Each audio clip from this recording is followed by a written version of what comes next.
দেরি হলে ফোন দিতে, আম্মু কই তুমি আসো, তাড়াতাড়ি আসো। বিমান দুর্ঘটনা, আজকে আমার মেয়েটা নাই। আমি যে বলে যাও, আমার কোনো দুঃখ ছিল না।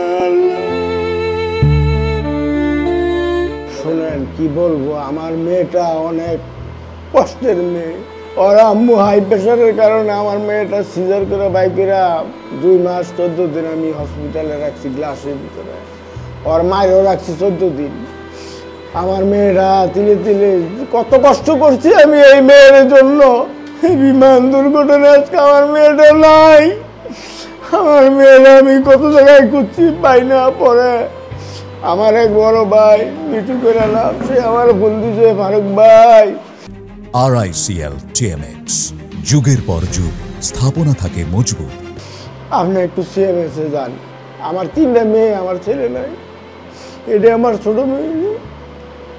আমার মেয়েটা অসুস্থ হয়ে গেছে, কথা বলতে পারে না। আমার নাতিরা আইলে আমার এই ছোট মেয়েরা ছাড়া কেউ কুলে যায় না।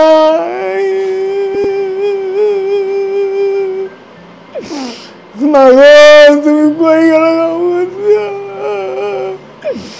আমি যে বলে যাও, আমার কোনো দুঃখ ছিল না। আল্লাহ, আমার মায়া মুখ পড়ে গেল। আল্লাহ গো, সে তো আসলে মনে করেন কইতো আমার জড়ায় ধরা, কইতো আব্বু একটা চুমা দাও। আমার একটা চুমা দিত, আর আমার গলা ধরা সবসময় ঘুমাইতো। আমি ওর তুই একটা রাত থাকি নেই কোথায়। আমার অনেক আদরের, আমি নিজে গোসল করাইছি, নিজে খাওয়াইছি। একটু দেরি হলে ফোন দিতে, আব্বু কই তুমি আসো, তাড়াতাড়ি আসো। আমার হলে অনেক চিন্তা করতো, আর খালি কইতো বাবা 25 সালটা খুব খারাপ না বাবা। জানি না, আল্লাহ জানে আমার মায়ের মনে কি আগেই চাং দিছে কিনা।